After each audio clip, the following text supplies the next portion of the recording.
Hoje vamos nos debruçar sobre o assunto da psicologia social com o nosso palestrante Flávio Afonso, professor substituto da UFRN, com a dissertação dele em Lacan. Qual é o título? Isso não é tão importante para hoje. Eu joguei esse pensamento para ele, né, que a gente já tinha tido contato e eu achei que ele tinha muita coisa a oferecer e ele se prontificou de pronto, assim. Então, vamos começar a palestra. Okay.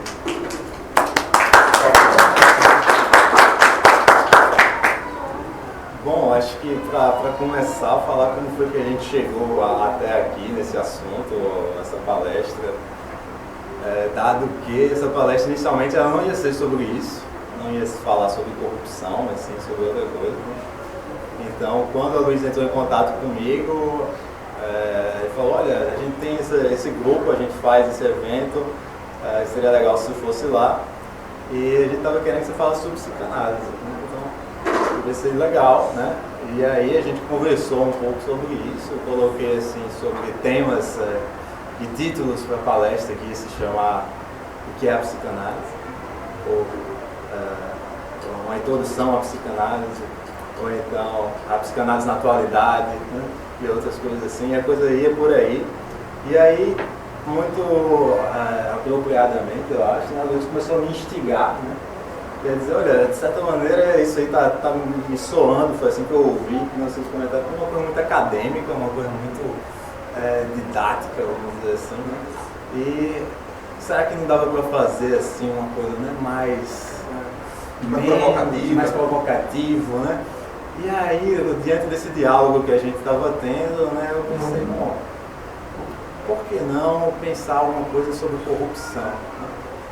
E aí, comecei a pensar no que poderia ser uma palestra sobre psicologia ou psicanálise, ou os dois, e corrupção. Ou seja, alguma coisa de um olhar de si, em diálogo com a questão da corrupção. E essa ideia ela começou a tomar forma, né? E foi assim que comecei a pensar nisso, mas de onde foi que eu tirei a corrupção como sugestão? Foi uma questão que a Luiz me colocou, né? Afinal de contas, por que você falou exatamente sobre isso? E aí eu pensei, na verdade eu não precisei fazer muito esforço para pensar nesse tema, porque parece que alguns temas eles já estão prontos, eles já estão de tal maneira no ar, né? Você não precisa fazer muito esforço para achar eles. Então eu comecei a pensar que na verdade o tema da corrupção ele estava exatamente já no ar. Você consegue respirar esse tema, né? Se você inspirar um pouco mais profundamente, entra um pouco de corrupção já, né? Então, estava assim tão presente que eu pensei, não tem muito, nem uma justificativa além do fato de que a gente tem discutido muito isso, a gente tem falado muito sobre isso, enquanto país, ou enquanto sociedade. E daí eu comecei a pensar, bom, mas e afinal de contas, o que a psicologia, o que a psicanálise poderia colocar sobre um tema como esse? Existiria alguma contribuição, algum olhar que poderia, de alguma maneira, colocar um conhecimento diferente, né, sobre essa questão a partir desse ponto de vista? Então, resolvi buscar um pouco da questão da psicologia social. Vou começar por aí, né? Posso fazer parte? Eu queria até fazer um meia-culpa no início dessa reunião, porque eu depois estava olhando as conversas e o título era Somos Todos Corruptos, ponto de interrogação. Isso até abre uma questão psicanalítica, né? Porque eu, na minha cabeça, ele tinha me dito somos todos corruptos, ponto final. Então, a falta do ponto de interrogação é culpa minha. A ideia inicial de interrogação. Então o título da palestra, ele também já é fruto de um mal entendido, né? Mas um mal entendido revelador, né? Se a gente parar para pensar no ponto de vista psicanalítico sobre o mal entendido do título, né? O ato falho para Freud, na verdade, é um ato bem sucedido, né? É um ato bem sucedido do ponto de vista do inconsciente, né? Então aquilo que não deveria sair, né, não deveria se manifestar de alguma maneira aparece, né? Então você tem já no título da palestra uma afirmação onde havia uma pergunta. E nesse processo aí talvez a gente já tenha alguma coisa, né, alguma mensagem interessante sendo passada, né, sobre o tema. Bom, em relação à psicologia social, então, foi onde eu fui buscar alguns elementos para tentar conversar sobre isso.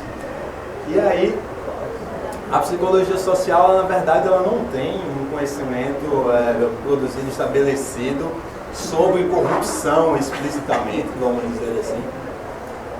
Preparando coisas para essa palestra, né, eu encontrei um artigo publicado no ano passado que me chamou a atenção, cujo título era "Por que não existe uma psicologia social da corrupção? Por que deveria haver um?" Ou seja, algumas pessoas que trabalham como pesquisadores no campo da psicologia social entendem que não existe uma psicologia social sobre esse tema, mas que deveria haver.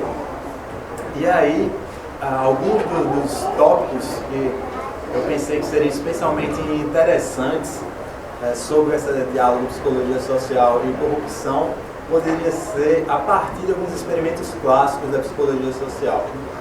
Então, alguns experimentos clássicos da psicologia social dentro da perspectiva, principalmente da psicologia social norte-americana. Esses experimentos fazem parte já da história da psicologia social e dentro de uma vertente da psicologia social e não de outra, mas são experimentos bastante conhecidos e que, ao meu ver, podem lançar aí algumas interrogações para a gente fazer um paralelo entre essa situação desses que os experimentos estão estudando e o que seria a nossa situação atual e talvez não tão atual assim, mas atávica, né, como a gente estava conversando antes, né, de corrupção.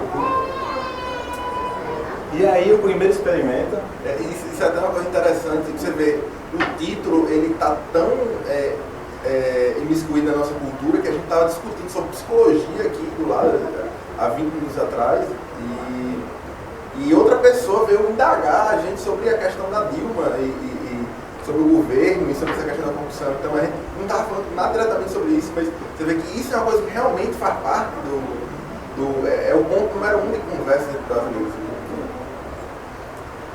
Eu não sou impedido uma análise psicológica de Dilma, né? Ele não está aqui, a pessoa que está conversando com a gente. Que requisitou a análise psicológica de Dilma. Nós não vamos caminhar nessa direção, mas sim, como eu falei, buscar alguns experimentos para começar a pensar sobre o assunto. E o primeiro deles que eu quero trazer é o experimento chamado experimento de Milgram, que é bem conhecido.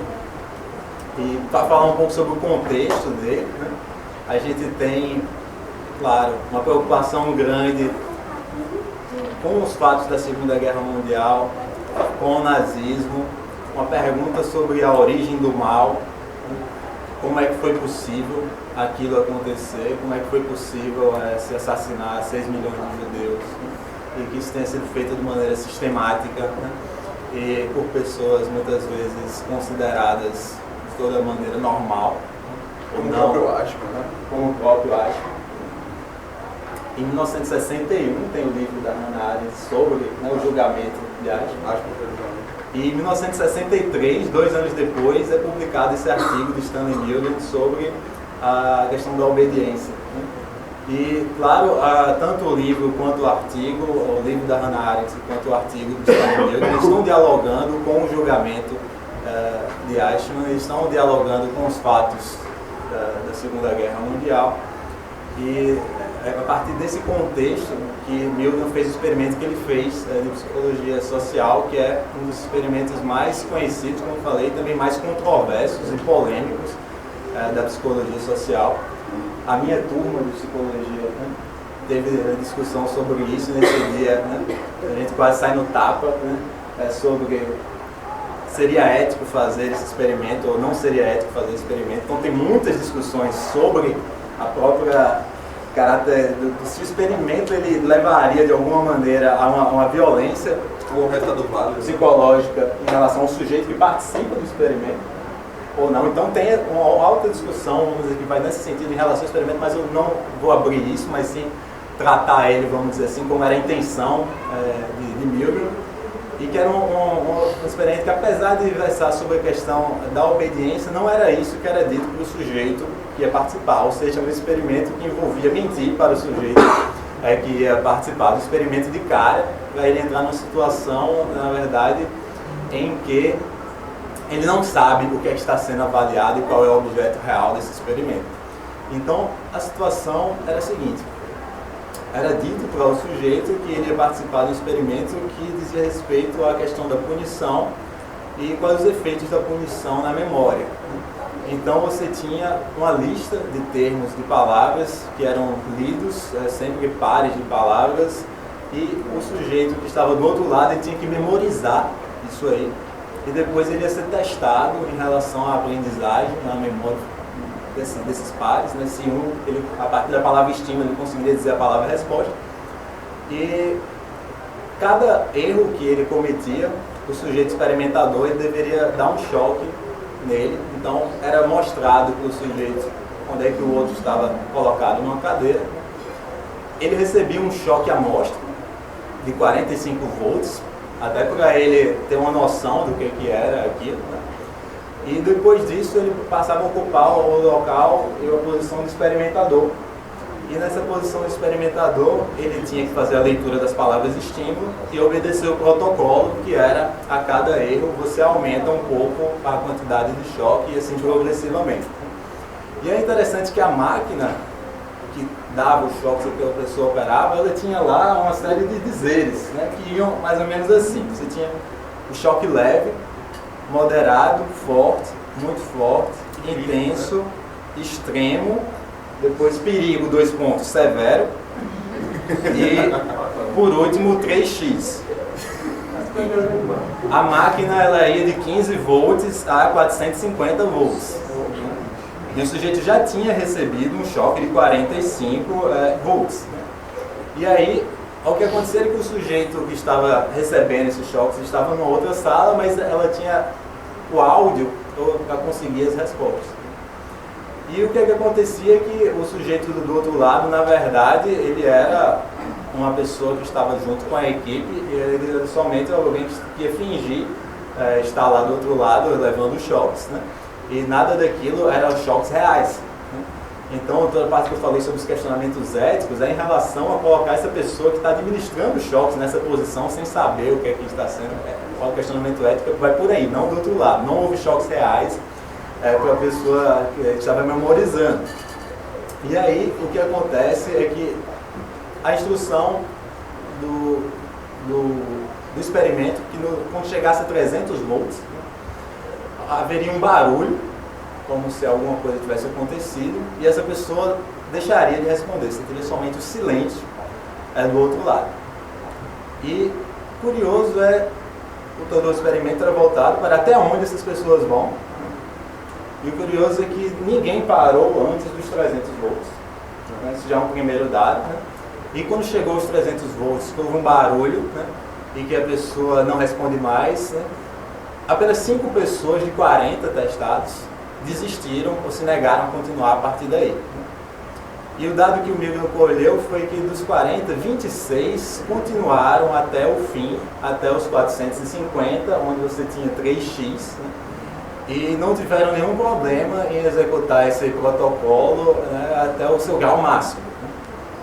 Então, o que Milgram tentou mostrar com o experimento, era essa a interrogação dele, era que não era preciso ser um psicopata, não era preciso ser uma pessoa psicologicamente doente, né, ou algo criminoso fora do normal, né, mas de 40 pessoas comuns, aleatórias, né, 26 foram até os 450 volts e aparentemente, né, todos poderiam fazer isso, né, quase todos poderiam ir tão longe assim. E os 5 que desistiram antes, alguns desistiram no meio do caminho, os 5 que desistiram foram aos 300, ou seja, até os 300, né, já é bastante. o que já é considerável. Né? Então, em Maquiavel Pedagogo, o livro do Pascal Bernardin, ele trata desse experimento e ele até diz que houve umas simulações alternativas disso, porque nesse experimento ficava uma pessoa do lado de fora, que seria mais ou menos o organizador do experimento, e ele ficava vigiando a pessoa que estava sendo, que a pessoa voluntária o tempo todo. E é interessante como as pessoas, como eram realmente pessoas normais, porque quando ele ia fazer outra coisa, eles diminuíam a voltagem. As pessoas diminuíam a voltagem e quando ele não estava lá, a proporção caía muito das pessoas que iam até o final. Ou seja, era a presença dele que legitimava aquela situação. Então, como tem alguma pessoa mandando, então eu não, talvez passe pela cabeça de que eu não sou tão responsável assim. E a questão toda é um estudo sobre a obediência.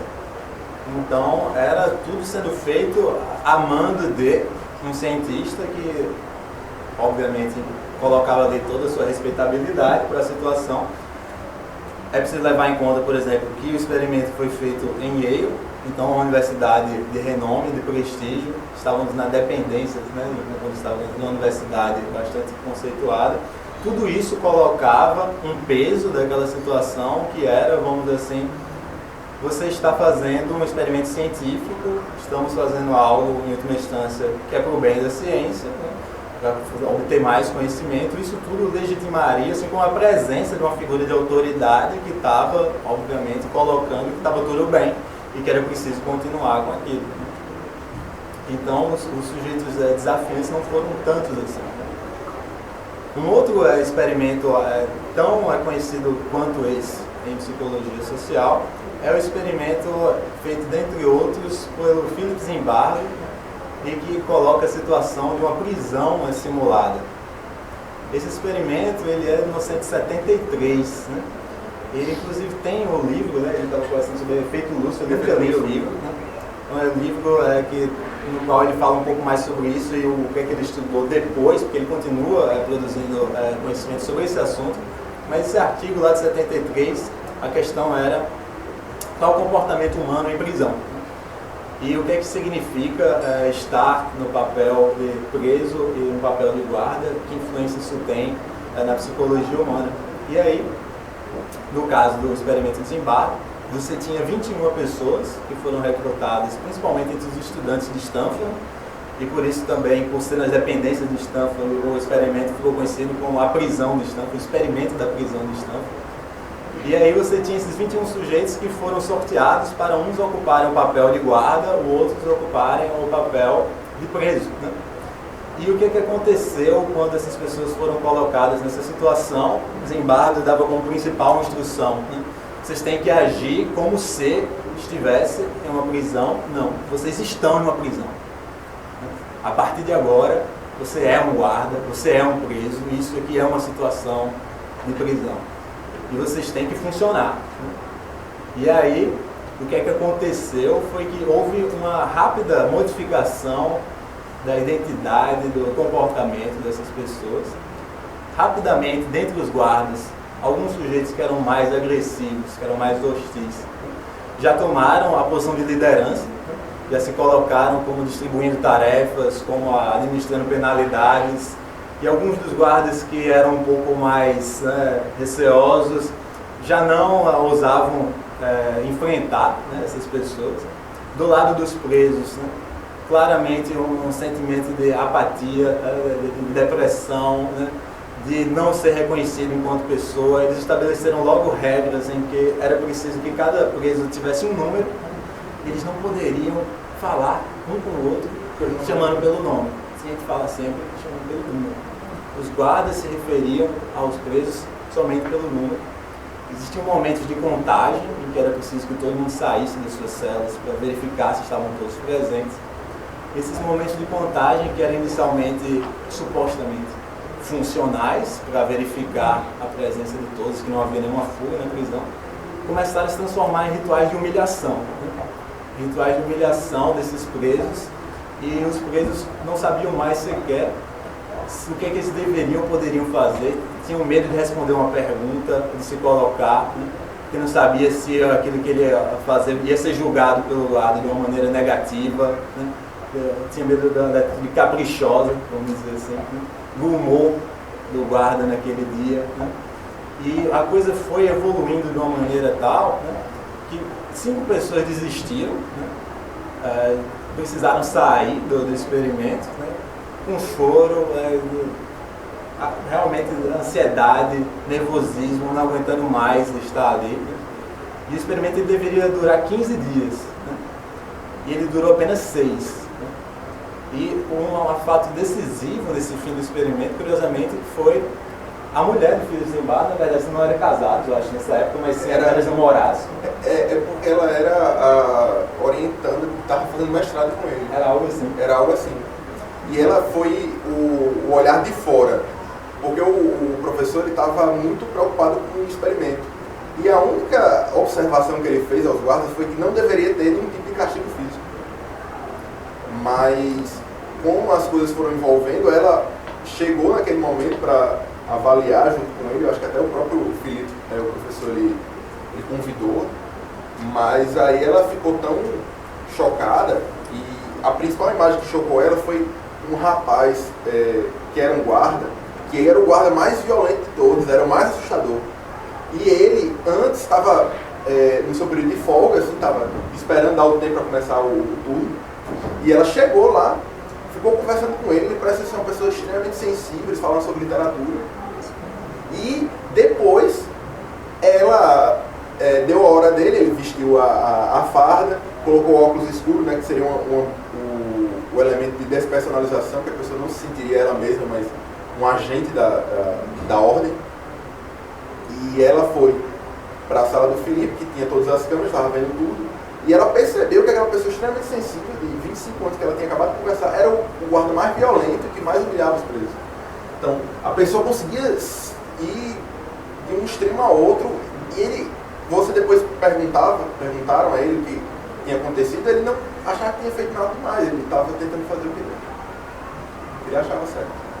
E aí toda essa questão da violência, da desumanização das pessoas dentro desse contexto, o Zimbardo coloca, bem, mas isso tudo, as câmeras, as observações mesmo, ou seja, o fato de saberem que estavam sendo observados em um experimento, nada disso foi suficiente para inibir que tudo isso ocorresse de uma maneira tão rápida, né, a ponto de, em 6 dias, você ter todo esse quadro. Né? E aí ele coloca a questão, bom, numa prisão real, né, não tem ninguém observando. Numa prisão real é muito pior, na verdade, do que o que seria saber que tem alguém estudando o comportamento naquele momento.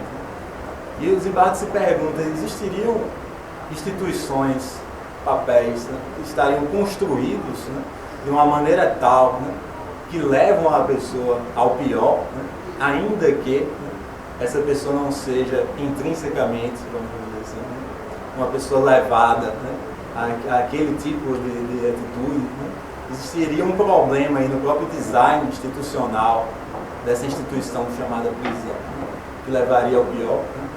Mais uma vez, tal como a gente estava colocando em relação ao experimento Milgram, a gente tem no experimento da prisão de Stanford essa noção, essa mensagem, vamos dizer assim, de que pessoas comuns podem, dadas algumas circunstâncias, praticar coisas extremamente complicadas ou questionáveis do ponto de vista ético-moral.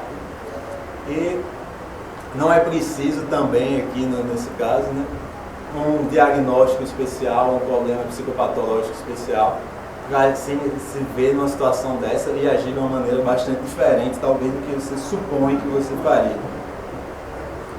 E aí, um terceiro experimento que eu quero comentar é o experimento de Solomon Asch, que fala sobre conformidade social.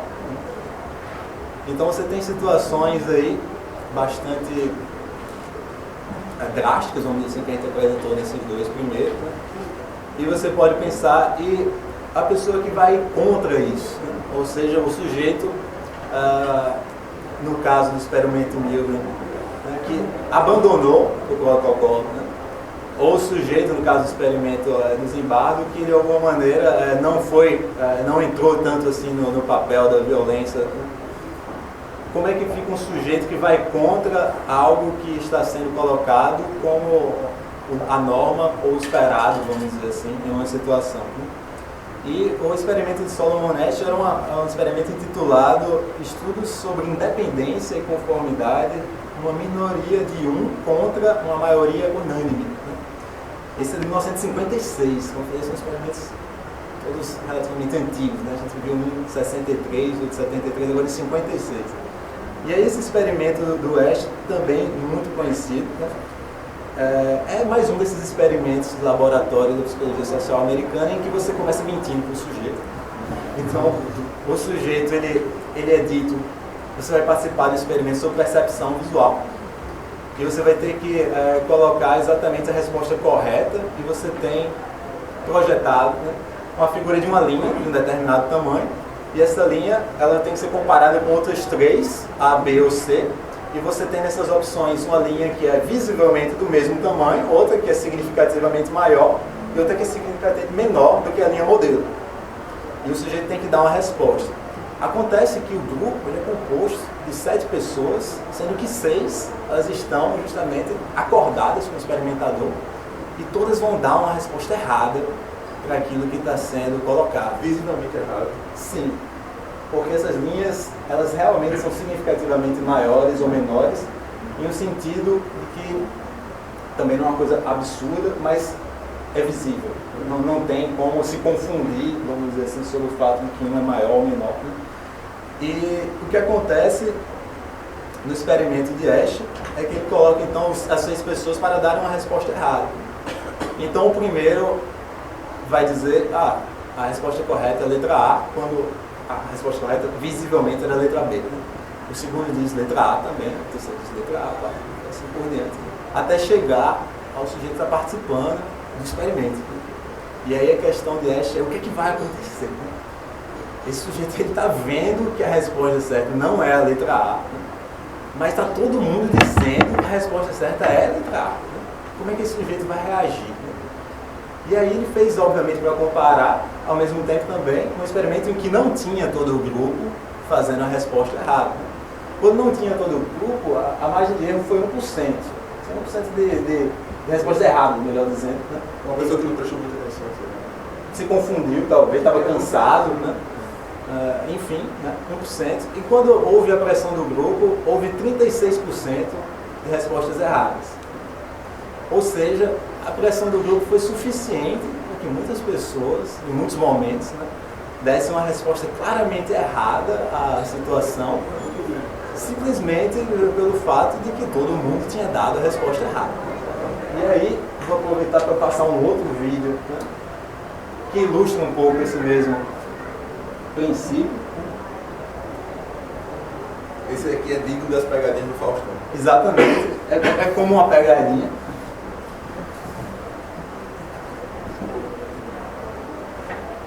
A gente não tem o som da TV, então eu vou explicar um pouquinho, porque senão pode ficar confuso.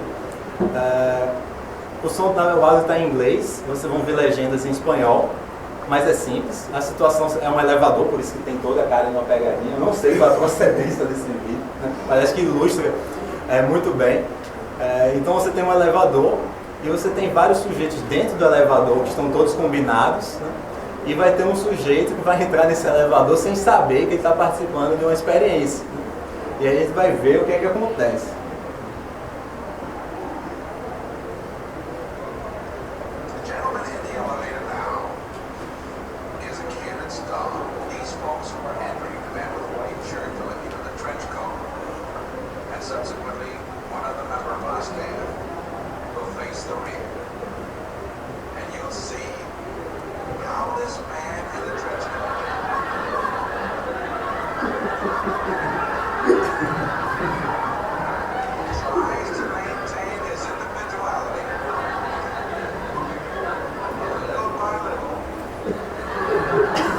Ele olha até no relógio só pra...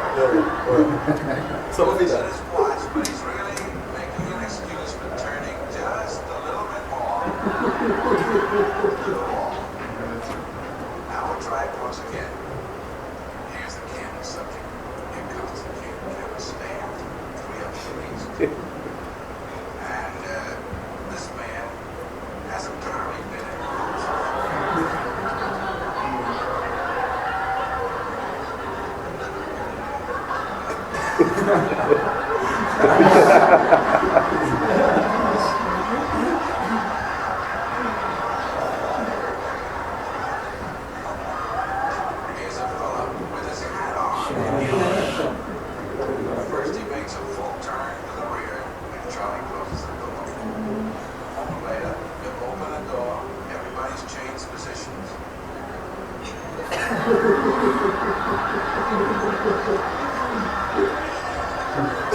Bom, então a gente tem aí nesse vídeo uma outra forma de falar sobre a questão da pressão do grupo e como essa minoria às vezes pode se encontrar em uma situação bastante complicada para sustentar a sua individualidade, como diz o narrador em um dado momento.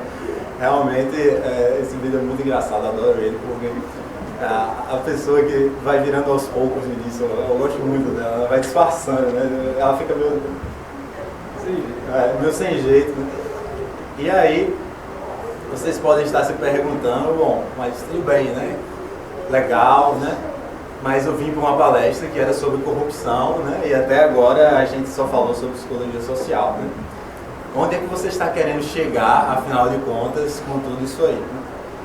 E aí, acho que eu colocaria as coisas assim. E se a gente estivesse, né, enquanto sociedade, enquanto Brasil, né, enquanto mundo, talvez, né, passando por um grande experimento social, um grande experimento de psicologia social, vamos apenas imaginar, né, por um momento, que estamos em um grande experimento real de psicologia social, em que a corrupção ela não é mais um fato estranho ou diferente, mas a norma colocada pelo grupo ou pela sociedade de uma maneira ampla, né?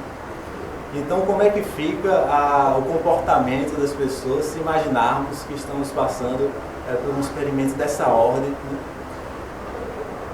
Essas pessoas comuns, o cidadão, vamos dizer assim, ordinário, né? Como é que ele vai reagir a isso, né? E como é que fica ele diante dessa pressão social, né? O que me motivou, me deu a ideia para puxar justamente essa relação, foi descobrir a noção de corrupção sistêmica, né? Ou endêmica, ou institucional. Alguns vão diferenciar isso aí, mas que me fez, vamos dizer assim, pensar um pouco sobre todos esses experimentos.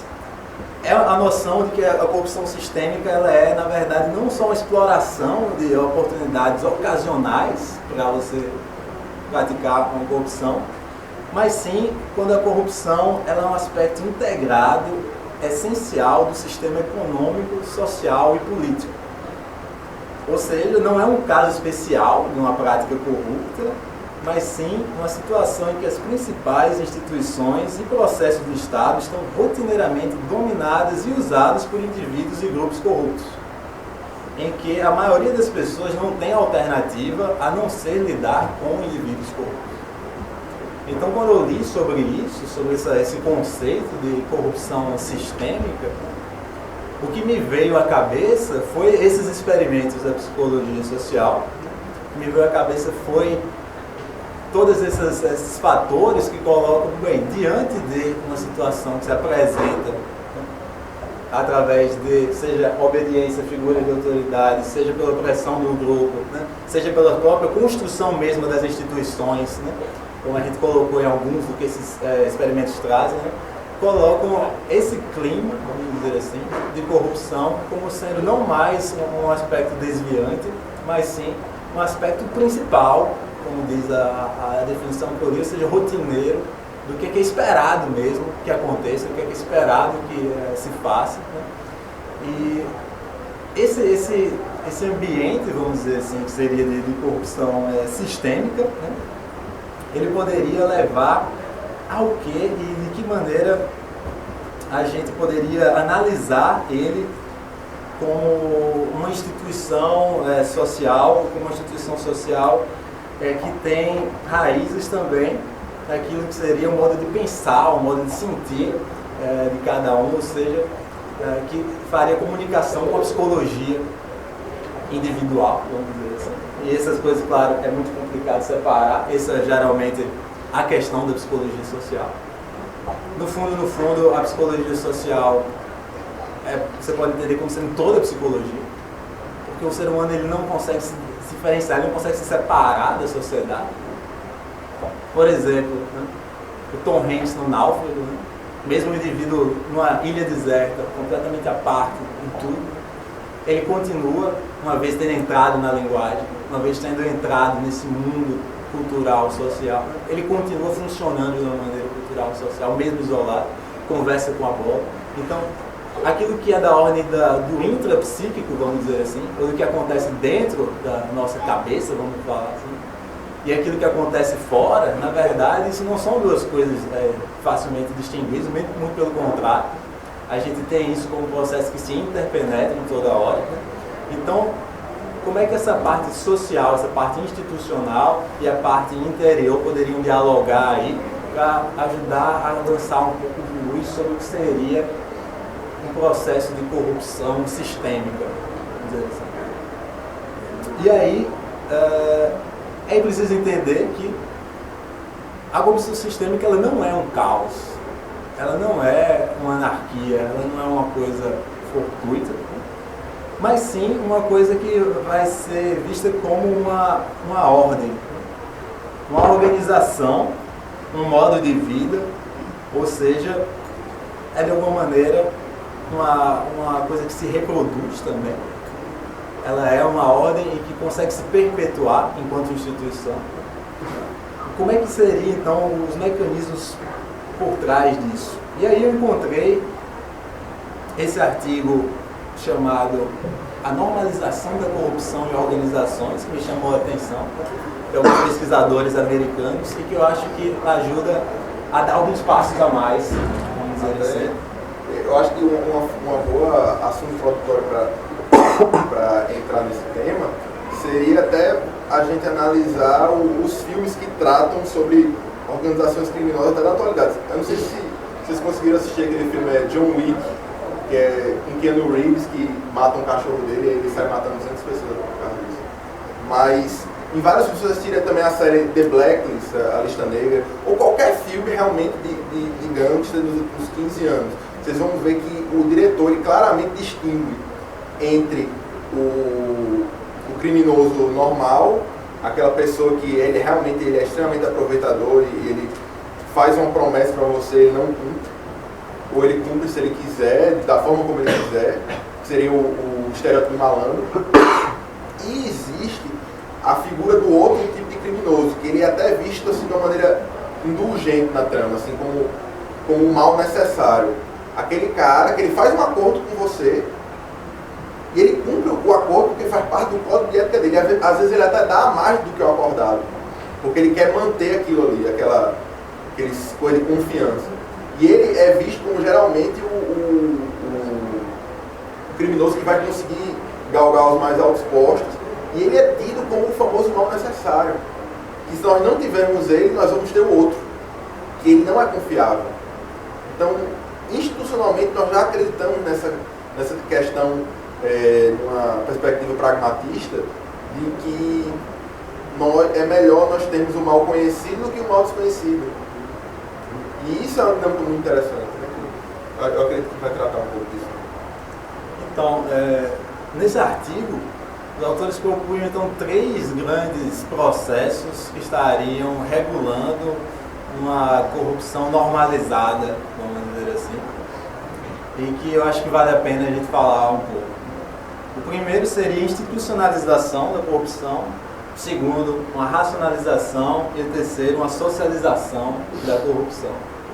Então, os processos, esses 3 processos, eles vão colocar alguns detalhes, vamos dizer assim, sobre isso. E, claro, é preciso levar em consideração que esse artigo que eu estou trazendo, ele está muito preocupado também com a corrupção em empresas privadas, até pelo contexto americano, caso Enron e coisas assim. Então não é somente, vamos dizer assim, né, pensado, né, dentro da perspectiva de corrupção, dentro do poder público, algo assim.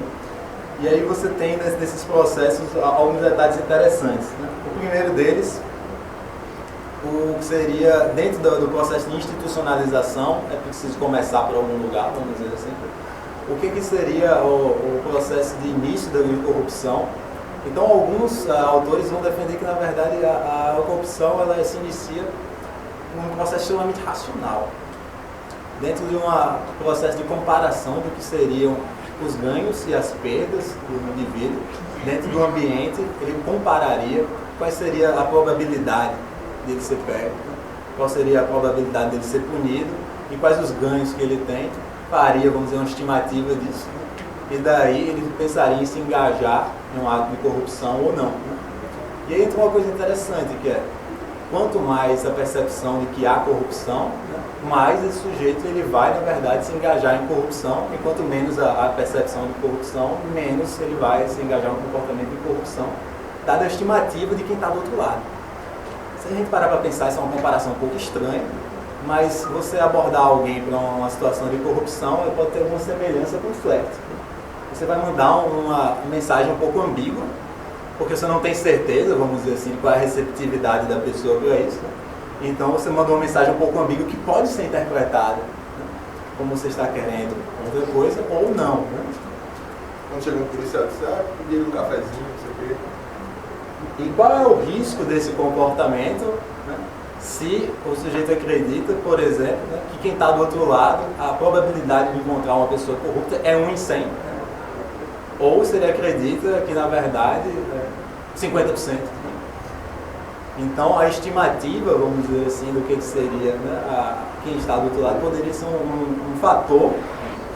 E a gente tem, então, a situação curiosa que é uma organização, ela é corrupta hoje, muitas vezes porque ela foi corrupta ontem, né? Então você tem assim um alastramento, né, disso, ou seja, mais corrupção traz mais corrupção, menos corrupção traz menos corrupção a partir desse momento, vamos dizer assim, que há uma exposição à necessidade de se arriscar em um comportamento corrupto, né?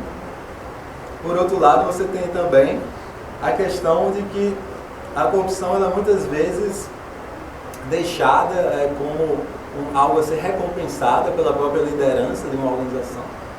Ela é pensada como algo a ser estimulado, ou às vezes simplesmente ignorada, e tudo isso pode ser um fator também para que você crie um clima, vamos dizer assim, que isso é permitido, ou seja, um clima permissivo à corrupção, né?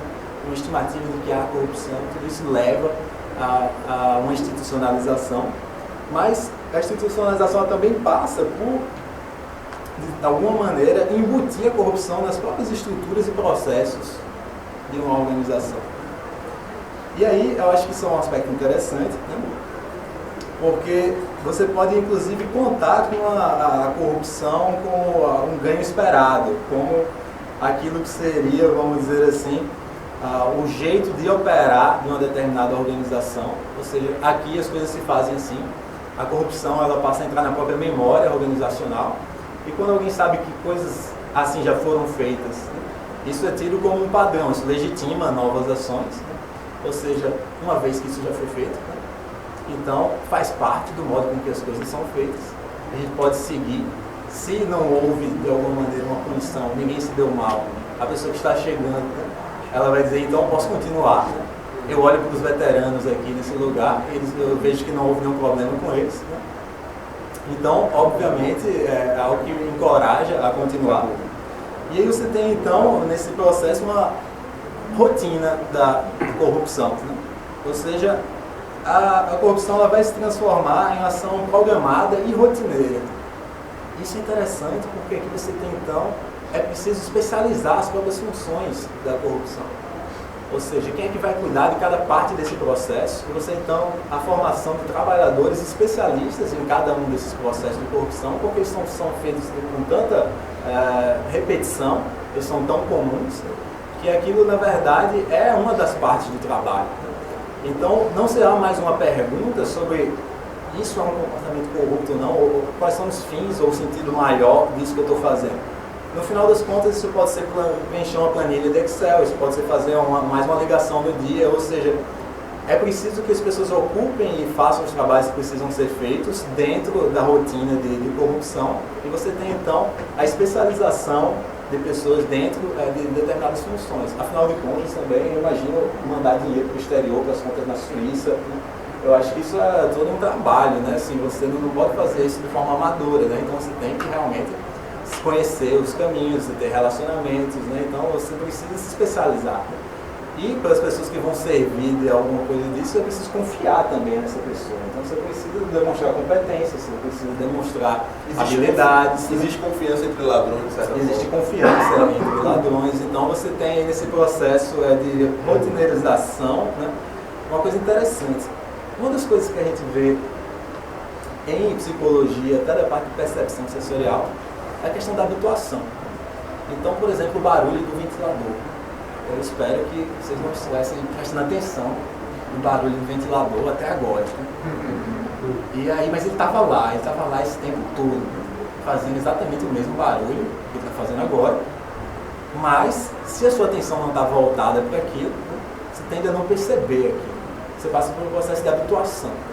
E, do mesmo modo, a caída na rotina assim, de qualquer coisa, inclusive da corrupção, vai passar por um processo de habituação, de dessensibilização do sujeito para isso que está acontecendo. Então nem sequer mais vai ser sentido como corrupção, nem sequer mais vai ser pensado como corrupção. Tal como você não pensa em passar a marcha no carro, aquela coisa da automatização, aquela parte do movimento do corpo, que simplesmente já não raciocina mais, mas simplesmente vai, né? Isso, a corrupção ela pode ser automatizada a um ponto que o sujeito nem sequer mais pensa naquilo, nem sequer reflete como uma coisa consciente, né? Você entra numa rotina total. Então, uma vez institucionalizada, essa corrupção ela vai tender a ser uma parte objetiva da realidade. Ela não é mais uma coisa distante, né? Mas sim um dado de realidade com o qual você tem que interagir, que você tem que negociar.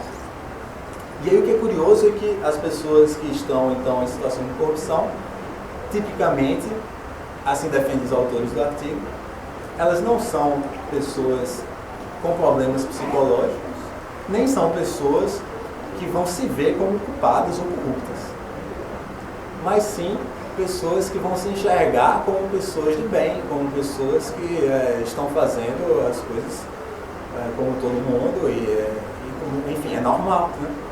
Não há nada de errado nesse comportamento. E aí eles começam a se indagar, mas como é que não há nenhum questionamento sobre isso? Ou como é que de alguma maneira a gente chega a não se sentir sequer culpado, corrupto de forma alguma sobre isso? Então entra essa fase 2, que é da racionalização, dos processos de racionalização, que seria uma maneira de preservar a sua identidade como sendo positiva, saudável, ainda que você esteja praticando atos que seriam ditos de corrupção. Então a gente pode pensar isso, quais são as histórias que um sujeito se conta para dizer que está tudo bem e que ele continua uma pessoa aceitável, uma pessoa de bem na sociedade, né? Ainda que tudo isso esteja sendo colocado. Então muitas são colocadas, entre elas a negação de responsabilidade. Mas eu faço isso porque não existe outra escolha. Não existe uma outra forma de fazer. Na verdade, eu faço isso porque todo mundo faz. Então, eu não tenho responsabilidade. Aqui eu fico pensando um pouco também, voltando para algumas coisas das raízes da psicologia social, sobre o estudo da psicologia das multidões, de Le Bon. Le Bon escrevia o que o indivíduo não se permite sozinho, enquanto indivíduo, ele se permite quando está num grupo. Justamente porque o grupo dilui e dissipa toda a responsabilidade. Então você tem, todo mundo faz, então eu não sou responsável. Essa é uma maneira de pensar. Depois você tem uma coisa que seria negar mesmo que existe uma vítima. Né? E aqui eles falam sobre os corretores de Wall Street. Né? E que estavam tão acostumados a fazer determinadas coisas moralmente duvidosas do ponto de vista da venda e do que estavam manipulando. Né? E é interessante que eles viam cada ligação, cada pessoa que ligava, como um otário que está pedindo para ser enganado. É assim que eles tratavam a pessoa que estava do outro lado. Isso faz com que fazer qualquer coisa nessa pessoa esteja tudo bem. Né? Quem liga pra gente atrás de fazer um negócio, ele é um imbecil, ele é alguém que está pedindo para ser enganado, estamos autorizados. Ou você pode pensar dentro do raciocínio também nazista, eles não são seres humanos, eles são seres humanos de uma raça inferior. Né? São várias as formas de você negar que existe uma vítima. Talvez uma das formas seja o famoso, se é público, então não é de ninguém. Né? Então também não existe vítima. Né? Se a coisa é pública, é possível fazer qualquer coisa com isso, já que então não existe ninguém sendo realmente prejudicado. Ou se eu não fizer, outra pessoa vai fazer por mim. Isso. Então você tem várias formas de colocar que a vítima de alguma maneira ela não existe, ou ela merece o que ela está colocando. Outra maneira é condenar os próprios condenadores. Né? Então você tem a ideia que, por exemplo, se existe uma lei, mas bom, essa lei é vaga, ela é complexa, ela é inconsistente, ela é raramente empregada, ela é punitiva, politicamente motivada, caprichosa, maliciosa, então, de alguma maneira, essa lei ela não vale, né? Então você teria um questionamento da própria lei que poderia condenar algum ato de corrupção. Né? E é interessante que uma vez instalada de alguma maneira uma cultura total de impunidade e de normalização da corrupção, quando a lei ela aparece, ela é percebida como extremamente injusta. Então no momento em que alguma coisa de lei se faz presente, né, a reação é, mas por que eu? Né? Por que se todo mundo está fazendo, afinal de contas, se uma lei aparece e não vai enquadrar isso, é um sentimento de injustiça total.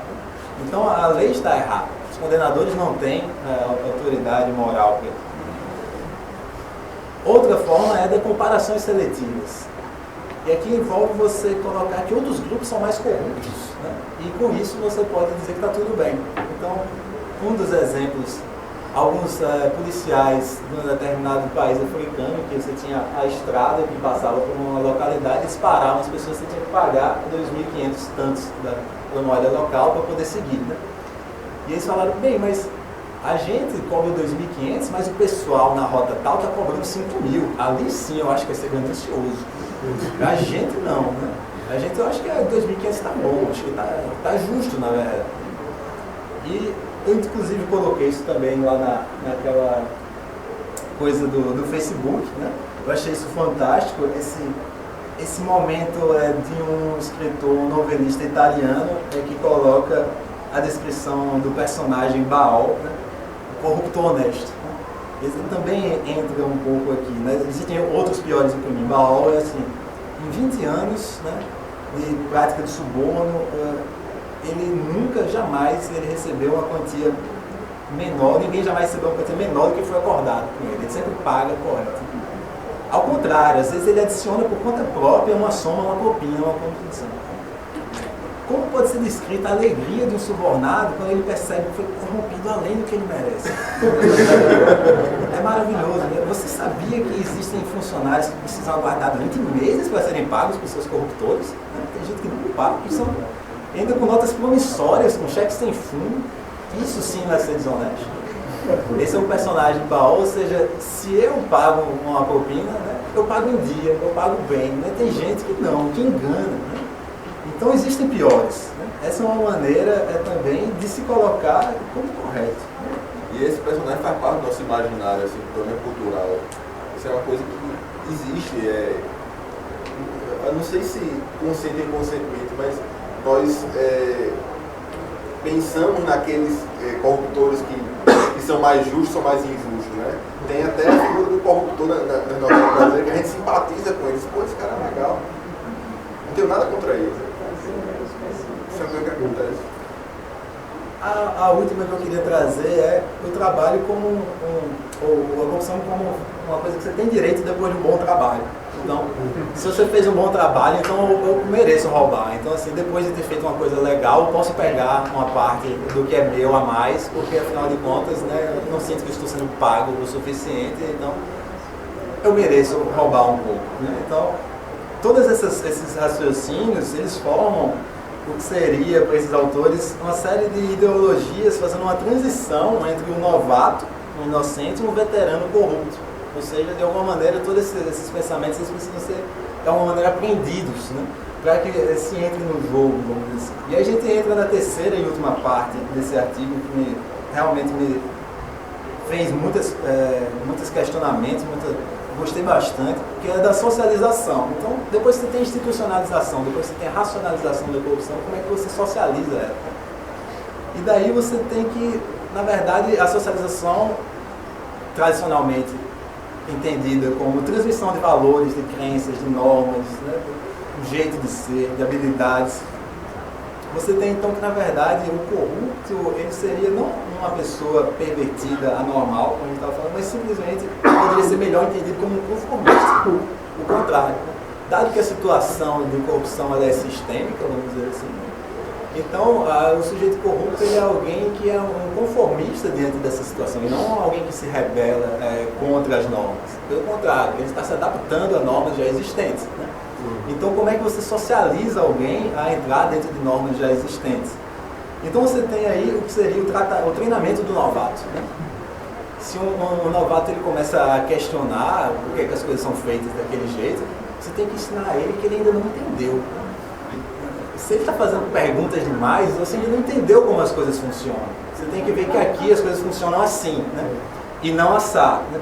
Então você tem que ensinar para o novato que ele não está em um lugar qualquer, que existem regras ali, né, para serem colocadas, ele precisa se adaptar a elas, né? E aí, para o sujeito não resvalar, vamos dizer assim, né, você tem também que punir qualquer pessoa que mostra dúvida, hesitação ou uma tendência a ter uma recaída em um comportamento não corrupto, né? Então, se você está com medo, se você se mostra receoso, né, é assim mesmo, né? Você não volte, né? É exatamente isso, que você prossiga fazendo isso, né? É assim que se faz, né? Transmita a segurança de que está tudo bem, né? A gente faz isso sempre, né? E é assim que tem que ser feito, né? E aí o que acontece nesse processo de socialização é que o novato começa a se perguntar: ora, se os veteranos estão aí, né, fazendo essas coisas há tanto tempo, então não há realmente um mal tão grande assim, né? Afinal, se eles escaparam, então eu também vou escapar. Então eu tenho mesmo que me adaptar, né, e continuar fazendo exatamente isso, né? E é interessante que o processo ele pode vir, às vezes, aos poucos, né? Pode ser um processo que um pequeno ato leva a realmente outros, e aí você pode entrar numa espiral, né? Um dos exemplos que eles dão no artigo é um grupo de policiais que protegiam um determinado informante para conseguir informações de um grupo corrupto, vamos dizer, criminoso. E aí o que aconteceu é que esse informante ele cometeu um crime, né? E isso não estava no acordo, mas não era um crime tão grave. E eles falaram: bem, mas ele é um informante muito importante, a gente está dependendo muito dele, né? A gente precisa deixar isso passar, né? E aí depois esse sujeito vai e comete um homicídio, né? E aí eles já estão muito comprometidos, eles acham que é melhor continuar. Então, já cobertaram uma coisa? Já cobertamos uma coisa, por que não continuar? Então a coisa pode entrar em espiral também, né? Dentro de um processo enfim, socialização e de corrupção sistêmica. Bem, a conclusão desses autores é: se a gente tem uma situação de normalização da corrupção, né, a única maneira seria, então, que uma resposta sistêmica poderia fazer frente a isso. E aqui fica se perguntando o que seria uma resposta sistêmica. A corrupção normalizada é um sistema que não só ele se sustenta por si só, ele se justifica, vamos dizer assim, em si, é um mundo fechado, como ele se transmite muito bem, ele se reproduz, né? Ele se passa de geração a geração. Sendo uma instituição, ela é ensinada, ele é de alguma maneira transmitido, né? E se não houver uma mudança, ele tende a se perpetuar. Uma vez instaurado, esse processo, na verdade, ele é mais difícil de sair dele do que de continuar. É mais fácil continuar com a corrupção sistêmica do que parar, dado o nível de comprometimento, vamos dizer assim, com tudo isso. E aí, as respostas a um quadro desse, né, são respostas, vamos dizer assim, que nem sempre são tão pensadas assim nesse nível do que poderia ser sistêmico, que para mim permanece enigmático, né? Tanto é que eles terminam um artigo assim, né? Mas eu quero deixar esse artigo agora para lá, para a gente passar para um outro momento, que é pensar um pouco quais as soluções, vamos dizer assim, se você considera tudo isso, né? E aí eu acho que o momento de soluções, ele é um momento que não por acaso, vamos dizer assim, né? Não foi desenvolvido nesse artigo. Não tem como ser possível uma resposta fácil diante de um quadro desse. E o que seria uma resposta sistêmica, por isso que eu acho que eles deixam isso um pouco no limbo. E uma coisa que me chama a atenção é, diante disso, a figura, que eu acho que isso é um pouco onde eu estou querendo chegar, talvez, aqui nessa parte, a figura de uma pessoa sem corrupção, ou do incorruptível, como uma resposta a isso, parece ser o que está presente em alguns momentos, em alguns discursos na mídia, né, por exemplo. Eu estou pensando aqui no momento Joaquim Barbosa, inclusive sendo comparado com Batman, né, nessa cidade de Gotham City perdida, né, precisamos de um justiceiro, vamos dizer assim, alguém que coloque a ordem, né, ou como está sendo colocada mais recentemente, a figura de Sérgio Moro, né, como o juiz, né, que vai colocar ordem na situação. Então acho que essa visão de que uma solução poderia vir, né, por uma pessoa, né, extremamente perigosa. Extremamente perigosa. E uma pessoa que supostamente seria incorruptível. Alguém que teria vencido esse mal da corrupção, né, ou que estaria livre disso. Né, estaria distante dos réis voltados. Distante, né? E eu acho que se a gente tem em mente esse quadro sistêmico, não tem ninguém que está fora, vamos dizer assim, ou completamente fora, para colocar de outra maneira, né, desse sistema. Ou seja, não existe o Salvador que vai colocar a ordem nessa casa, com alguns problemas, vamos dizer assim. E eu acho que isso é um aspecto que a gente poderia colocar, talvez, como se a gente pensar colocar o Brasil no divã, né? Colocar o Brasil no divã, alguma coisa está gritando em termos de busca por lei, por justiça, e isso pode estar gritando de uma maneira, vamos dizer, como um sintoma, né, por um justiceiro. E eu acho que não só, se a gente pensar no Joaquim Barbosa, no Sérgio Moro, como estava colocando, mas se isso pode talvez refletir mais no discurso midiático, né? Se a gente pensar na situação de rua e dos linchamentos que tem acontecido recentemente, você tem então aí uma noção de que, não tendo lei, é preciso colocar lei. De alguma maneira parece que há aí uma grita por precisamos de lei, precisamos de alguma coisa que coloque alguma ordem nisso de alguma maneira. E aí você tem, inclusive, então, ao meu ver, um caráter um pouco perigoso, vamos dizer assim, desse momento em que se clama por lei ou se clama por justiça, né? Eu me lembro de uma entrevista que eu li recentemente, não sei se você viu essa, esqueci o nome do filósofo francês, que ele dizia, existia uma pessoa na nossa história chamada o Incorruptível, essa pessoa foi Robespierre, o rei do período do terror, né, que foi guilhotinado. Então a gente tem aí um caminho também, pode ser bastante complicado, dentro da perspectiva de justiça, sendo transformada talvez em uma caça às bruxas, em que fundamentalmente todos seríamos guilhotinados. Se um juiz é severo o suficiente, você tem também então um momento em que ninguém é inocente. Será que ele vai cumprir os próprios padrões que ele impôs a todos? Né? É isso que é extremamente problemático, porque vai chegar um momento do ódio revolucionário que ninguém vai chegar ao ponto daquela beatitude, então todo mundo vai realmente acabar na guilhotina. E aí, para a gente terminar, eu quero trazer aqui um pensamento do Caligares, que eu acho que também é interessante, no último momento. Ele escreveu um artigo em 2005 chamado A Armadilha da Corrupção. Caligares é muito conhecido, mas é um psicanalista, né? E esse artigo, A Armadilha da Corrupção, a armadilha que ele se refere é fundamentalmente a armadilha que estaria contida, vamos dizer, nessa frase: eles são todos corruptos. Eles, nos casos políticos. Eles são todos corruptos. E aí o Caligares diz: quanto maior é a imperfeição no mundo, quanto maior é a exaltação, vamos dizer assim, da deficiência moral dos outros, mais o sujeito ele vai se colocar enquanto um gigante de moralidade. Ou seja, quanto mais eles são corruptos, mais eu me apresento como não corrupto, como o puro, como o único limpo, como assim, dessa situação. E aí, desse processo, o Caligari diz, né, levaria então a, de alguma maneira, né, um processo que eles chamam de narcisista, quer dizer, né, eu sou aquela sujeito bom, né, puro, né, que se apresenta como inocente, puro, e que o mal ele está lá fora, ele não está aqui dentro. E aí você começa, o mal são os outros.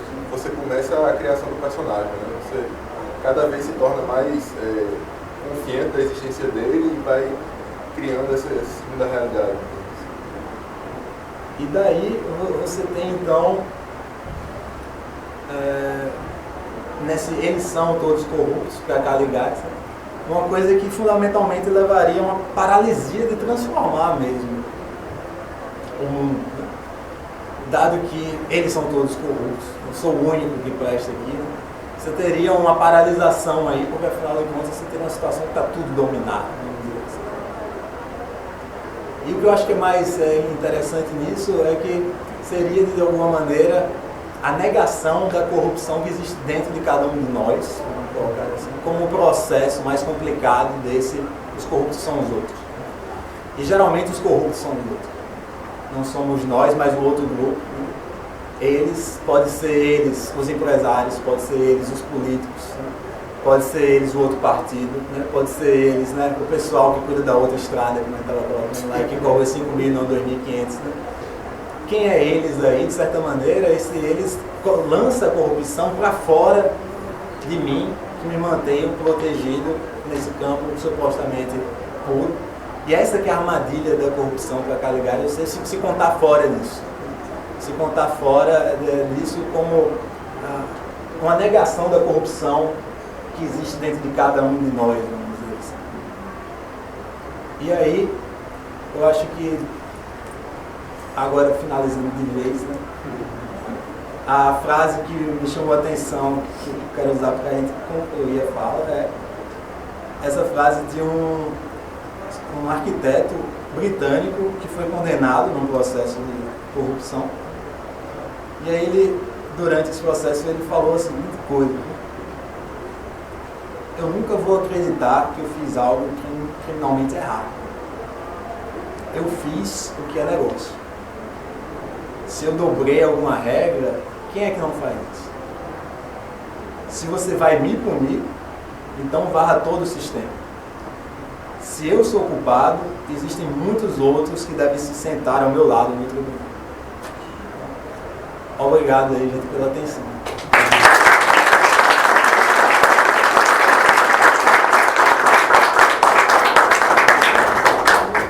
Antes de abrir para as perguntas, já dá para mostrar que, pelo menos na minha apreensão da fala do Flávio, e ele não tem culpa dessa coisa, de que eu percebo muito que o tema da palestra dele não é uma mensagem desalentadora: somos todos corruptos, então vamos para casa e continuar, ou não continuar porque vai dar na mesma coisa, mas pelo menos o que se pode perceber em vários experimentos e no próprio artigo que ele adotou é que se você se dispõe a entrar na corrupção até pelas pequenas coisas, então a tendência é que a inércia lhe traga, entendeu? E você continue fazendo, porque você já deu o primeiro passo, né? A gente vai acobertar um roubo que ele fez, que o nosso informante fez. Então, por que não o assassinato? Mas a gente já acobertou, a gente já iria perder nosso cargo como policial pelo acobertamento do roubo. Então, por que não o assassinato? E isso não foge de um padrão ético moral em que você reconhece, não, um assassinato é mais grave do que o roubo. E eu não estou aqui dizendo assim, então todas as pessoas que já furaram a fila de trânsito são tão corruptas quanto o PT ou qualquer outro partido político. Não, não é isso. Apenas é que existe isso até uma coisa bastante comum na mentalidade católica. Se você não for fiel nas pequenas coisas, você não será fiel nas grandes coisas. Isso é uma coisa muito grave. mas abrindo para as perguntas, se alguém tiver algum apontamento, alguma dúvida sobre eu tenho a impressão, eu vou falar uma parte que eu vou, que depois dessa excelente palestra que eu fiz com o Flávio e com vocês, eu vou precisar de um porque na realidade as grandes coisas, as grandes corrupções, elas engolem as pequenas, porque é uma bola de neve. Eu me corrompo numa pequena coisa, mas quando eu me corrompo numa pequena coisa, eu me corrompo nas grandes coisas também. Não é uma coisa, não sei o seguinte, não é uma coisa, eu me corrompi por uma besteira. Não, uma besteira foi que me pareceu no momento. Porque se aparecer em outro momento, uma coisa que não seja besteira, seja um besteirão, eu também vou me corromper. Porque às vezes aquilo que você está dizendo, a corrupção está dentro da gente, às vezes. Quando você promete para o filho, se você passar por uma bicicleta, você está corrompendo uma pessoa, porque o dever dele era passar, era estudar. A bicicleta é uma coisa que você pode dar sem, entretanto, induzir. Porque quando eu vi aquele vídeo, é um grande problema da indução. Quando a gente fala em política, eu tenho presenciado, não vou dizer aonde, determinado cidadão, eu conheci, né, que o sujeito não tinha nada, entrou na política e hoje ele é uma potência em termos. E a sociedade vê aquilo, porque ele estava ali. Mas não, ele é muito bom, quer dizer, ele bom mais faz. Então, é isso aí. Esse seria o mal necessário. Né? É o mal necessário. Né? E que não existe mal, aquele que Maluf, o pessoal em São Paulo, Maluf é muito bom, ele rouba, mas faz. Ele está ali não para roubar, ele está para fazer. Porque ele está sendo pago pelo meu dinheiro, pelo nosso dinheiro. Ele está desviando verbas, está desviando dinheiro de determinadas pessoas que estão pagando imposto para ter determinados serviços e não para alimentar uma marca. Então é por isso que eu disse, Flávio, sua palestra foi fantástica. Eu tenho pena de não ter conhecido, como é que se diz, palestrantes tão bons quanto você na minha juventude, que eu não seria agrônomo, seria... Obrigado.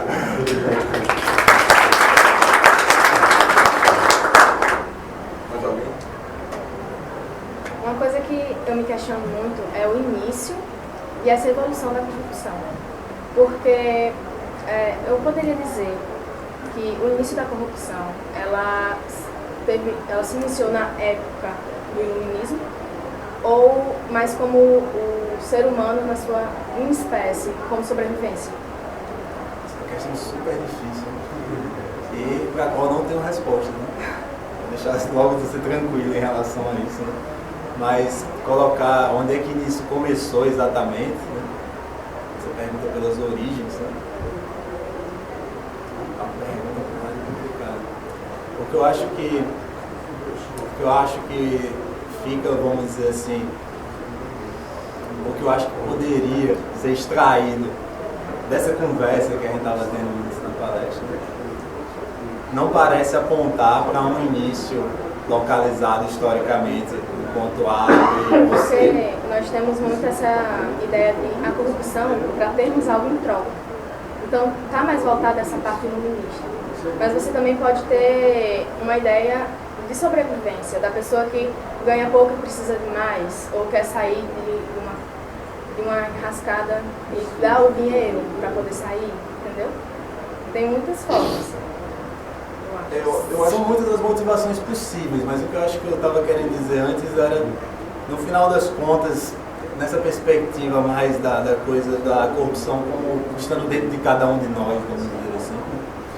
Eu acho que não dá para você colocar isso como um início. Não dá para colocar num momento histórico isso teria começado. O que não quer dizer que não existam processos históricos envolvidos. Né? Então, aquela conversa sobre existem momentos ou existem culturas, países em que a percepção de corrupção ela é bem menor, em que a suposição de corrupção é menor. Como foi que se chegou até ali?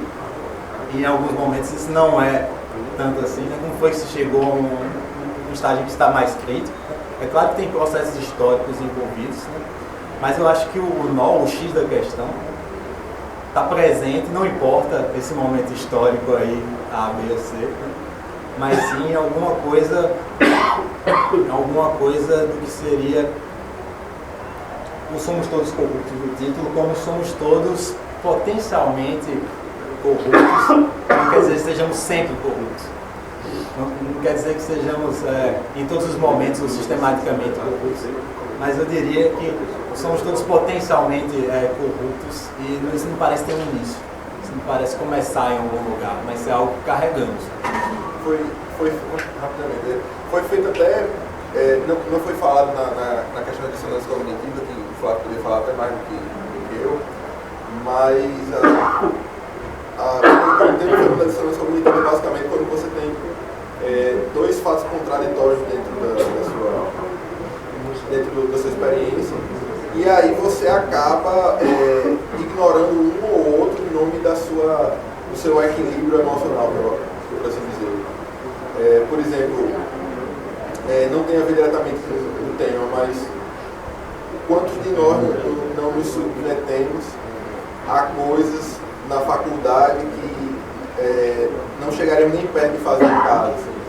Até, por exemplo, quantos de nós aqui nos sentimos um pouco coagidos a fazer parte de um trote universitário, para sermos aceitos pelo nosso grupo de pares? Eu posso dizer porque eu me sinto. Então, eu acho que outras pessoas podem ter esse sentido também. Então, a partir do momento que você faz coisas que acharia horrível que o seu próprio pai ou sua mãe fizessem com você e acharia intolerável, mas participa do meio social, até que ponto você está tão distante da perspectiva de corrupção? Porque você está negando aquilo que você acredita em nome de um certo pertencimento, né? Um sentimento de pertencimento que aquele grupo vai lhe dar, que aquelas pessoas você acha que aquelas pessoas vão dar. Eu acho que esse sentimento não existe, não existe um ponto histórico que inicia. Isso é uma coisa assim muito humana, né? Isso é uma coisa muito humana. E eu acho que isso gira em torno de todo o tema da palestra. Enquanto nós não chegamos a esse nível de autoconsciência, de sabermos o que nós somos e o que não somos, e que é apenas uma mentira assim, de muito mau gosto, sermos outra coisa em nome de outro, eu acho que isso vai se perpetuar em vários cadeias, né? No nível social, no nível ético, etc. Acho que é importante nesse aspecto também pontuar que há essas pequenas corrupções que a gente aliás, muitas vezes cometemos, né, no dia a dia, na vida privada, que a gente precisa ter cuidado e assumir a responsabilidade, não pode ser justificativa também para o Estado, ou para partidos, ou para líderes, ou para autoridades, cometer grandes corrupções, né, porque muitas vezes são usadas como discurso. Eu acho que tem tanto a proporção como também a responsabilidade de cada um, que deve ter níveis de punições diferentes. Claro. Isso foi falado. Não pode servir de justificativo, como em alguns discursos, em alguns momentos, são usados. E outra coisa que você tocou no aspecto aí do líder, da possibilidade de surgir um salvador da pátria, eu acho que outro aspecto também que é o contrário, que muitas vezes que surge, é que na política sempre tem que ter, não se pode fazer política sem corrupção, né? E no Brasil, muitas vezes, sem grande corrupção. E eu acho que não é verdade.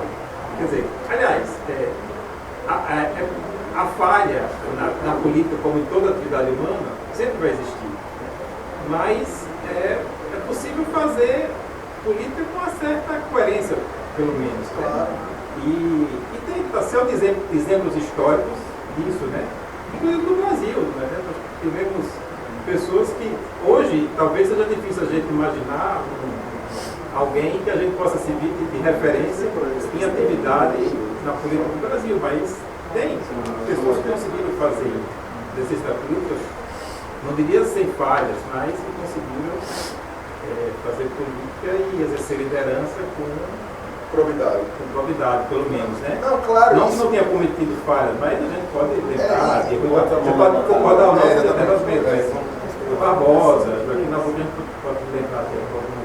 Então, isso mostra que é possível exercer a política com alguma probabilidade, embora, claro, cometendo falhas, deslizes, que é normal. Na nossa história, por exemplo, existe até no Jornal de São Paulo, quando o Emílio Garrastazu Mendes morreu, existe até um artigo de jornal da filha dele, dizendo assim que até aceitava doações, porque a família não tinha dinheiro para enterrar o cadáver. Isso existe, isso está nos registros. Então, isso... Eu acho perigoso, eu acho perigoso porque quando diz que só a política implica em corrupção nesse grau, significa dizer que essas que está tudo perdido. Está tudo perdido, as pessoas podem exercer poder dessa forma e não tem jeito. Não, só é complementado, porque a questão da sobrevivência, né? E falando que se o sujeito roubar uma quantidade de milhões, até bilhões de reais, isso está muito além de uma questão de sobrevivência individual mesmo dele. Então, assim, você está falando que o sujeito roubou 250 milhões de reais. Esse cara não está roubando para comprar o pão, o leite, ou pagar o aluguel dele. Então, assim, é uma doença mesmo, uma coisa ali que envolve talvez até um prazer do cara ganhar mais, eu não sei até que nível isso chega. São coisas que devem ser estudadas até no estado pré-corrupção, porque eu acho que a corrupção é uma projeção de vários comportamentos, né? Que são estados e diasporanos, uma coisa pequena, vai juntando, e se projeta uma corrupção que é um crime, na verdade. Isso que eu queria também deixar claro. E assim como uma mentira pequena, é só deducimento, volta a pegar alguma coisa e tal, e termina em alguma coisa grave que a sociedade repudia que é um crime, que a corrupção se encaixa na corrupção, sabe? Essa parte de sobrevivência do crime. Avisar que não é exatamente por isso. Minha questão é mais, quando ela pergunta da origem, né, da corrupção, do ponto de vista histórico deve ser realmente muito difícil de precisar. Mas na psicologia, pensando aí no ser humano, onde talvez seria o período da vida mais susceptível para que esses valores fossem de um lado ou do outro, pensando na história aí do indivíduo, né? Talvez se consiga, não sei, alguma resposta em pensar que, talvez observando a criança em certo momento, ou certos hábitos de pais, ou certos comportamentos sociais aceitáveis, que num certo período da vida da criança pode se estabelecer ali, sedimentar, enfim, traços do caráter que aquilo talvez vá se desenvolver na vida como algo. Da mesma forma como eu imagino a corrupção, ela começa pequena, né, nas instâncias e até chegar nos milhões, acredito que na própria vida da criança isso também. Eu queria ouvir um pouco do ponto de vista da psicologia também. Com certeza, isso que você falou é interessante, porque considerando que a perspectiva é cultural, institucional e sistêmica, como é que fica a questão da solução? A gente falou, não vai ter uma resposta fácil para isso. Mas se a gente pensar que uma cultura ela é passada, né? Ela é transmitida, e esse processo começa desde a infância. Então você não tem um momento, vamos dizer assim, que seria, ao meu ver, chave, ou a partir daqui, se cuidamos bem desse momento, então, né, a gente vai estar garantido, vai estar vacinado, você pode vacinar, né? Porque, afinal de contas, o processo de socialização, ele continua pela vida fora, inclusive pela idade adulta. Se você pensar, por exemplo, que mesmo enquanto um adulto, você começa um novo emprego, numa nova instituição, você tem um novo processo de socialização dentro daquele grupo.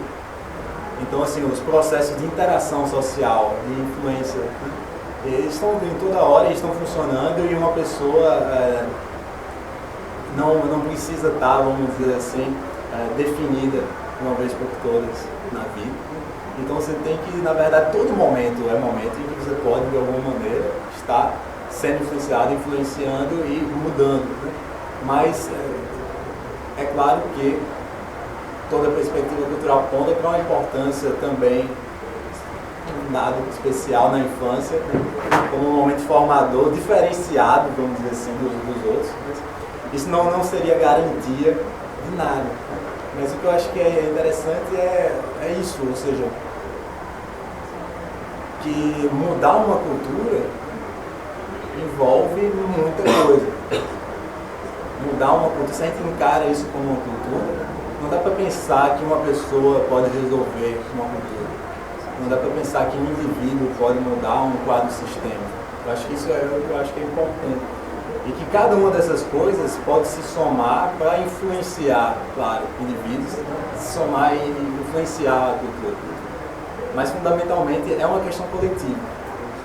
Ao meu ver, é uma questão coletiva e não tem como você solucionar isso individualmente.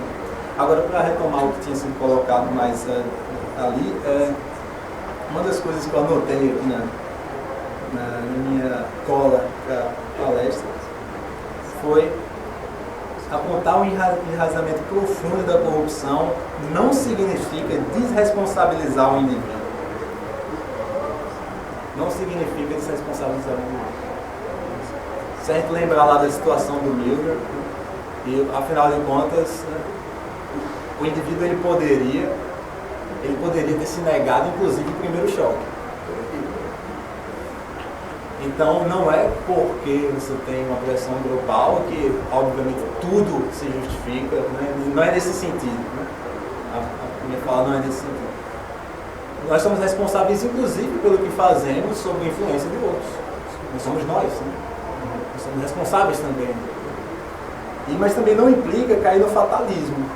Do tipo, se é sistêmico, então isso nunca vai poder mudar, jamais. É assim, sempre foi, sempre será. Esse é o fatalismo. Também não é isso. Porque a cultura, ela existe, mas ela pode ser modificada. O aspecto sistêmico não quer dizer eterno. Quer dizer sistêmico, o que é outra coisa.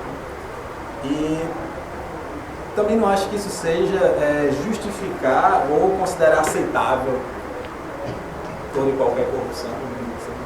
Também não acho que seja isso.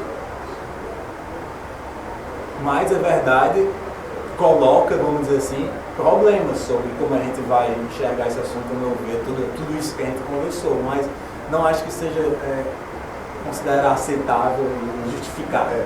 Inclusive, assim, eu até posso fazer um remédio da fala do Flávio, que existe até a figura do herói. Assim. Por exemplo, podemos usar vários personagens na história mundial.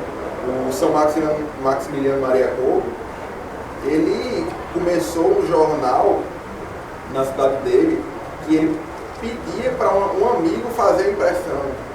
E esse jornal, sozinho, na morte dele, era um dos jornais com maior tiragem da Europa. Eu vou parar para pensar.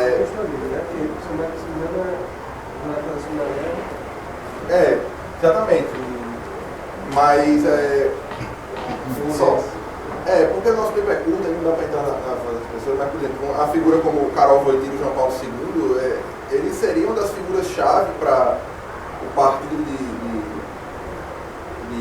direita no país dele, né? Na Polônia, claro. Ganhou com 70 e tantos %. O próprio São Francisco de Assis, assim, quantos milhões de pessoas não decidiram mudar totalmente a vida e viver na pobreza, assim, por exemplo, de uma pessoa. Agora, uma coisa muito importante é que não é só a questão do herói. Você precisa educar a população para saber reconhecer o herói quando vê um também. Não é tão simples assim. Quantas pessoas não olharam para São Francisco e disseram, esse é um doido, esse cara não é nada. Vamos internar ele, vamos colocar ele no João Machado? Não é só essa questão do herói. Se você não formar as pessoas para reconhecer o herói não serve para nada. Ele vira um eremita, um louco, assim, um louco da cidade, né? Isso aí existe na literatura de várias maneiras. Você disse que a solução era coletiva, não tinha como ser através do indivíduo. Onde é que entra a introspecção, a autocrítica, a reflexão nesse processo? Assim, mas eu acho que realmente a fala foi toda, pelo menos eu imagino assim, no sentido de provocar isso. Provocar essa introspecção, essa autocrítica. Quando eu digo que eu vejo a solução necessariamente como coletiva, isso não quer dizer uma negação do indivíduo tampouco, uma negação da participação individual. Eu acho que eu estou dizendo, o que eu quero dizer com a saída necessariamente coletiva é que a saída não vai se dar por um indivíduo. É isso que eu quero dizer com a saída coletiva. Mas é claro que a saída coletiva ela passa por indivíduos. Mas o que eu quero dizer é que não vai se dar com um indivíduo ou com poucos indivíduos. É preciso pensar isso de uma maneira mais ampla. Eu li o livro do Walter Hugo Mães sobre a Fábrica de Espanhóis, estou olhando para a gente ver sugestão dele. A Fábrica de Espanhóis, e esse livro... A Máquina de Fazer Espanhóis. A Máquina de Fazer Espanhóis, isso. E esse livro tem lá uma frase, ele está falando sobre Portugal, e tem uma frase que eu achei genial, que é: nós somos um país de cidadãos não praticantes. Essa frase dele, né, realmente me fez, me deu um baque, vamos dizer assim. Como, afinal de contas, o que é que fazemos cada um, né, enquanto cidadão, para uma melhor situação? E isso é individual, mas é coletivo também. Aquilo que cada um faz é político. Você não tem política somente porque você faz isso em grupo, porque você faz isso com muitas pessoas, mas aquilo que a gente faz, cada um, é também político. São dois problemas que se complementam. Uma andorinha só não faz verão, e se você quer mudar o mundo, comece mudando o seu quarto. Mais alguém? Alguma provocação? Vocês estão muito passivos. Existe corrupção aceitável? Você foi bem. Próxima pergunta. Acaba o evento. Acaba o evento. Eu acho que o tempo já correu, né? Não aceitável. Não, eu acredito assim, isso é uma pergunta extremamente problemática, né? Já que a gente não pode se esconder, né? Já está aqui no patamar, a porta do outro lado, eu diria que existem situações que, porque, por exemplo, o que acontece? Nós temos esquemas gerais assim, do que a gente acha certo e errado, e, por exemplo, a gente sempre deve preservar a vida o máximo que se pode, deve evitar medidas físicas corporais, assim, traumas, etc. Mas a grande questão é que muitas vezes é a própria situação concreta que vai dar o tom, delineamento final das nossas convicções. Então, não tem como falar assim de maneira abstrata aquilo que é certo.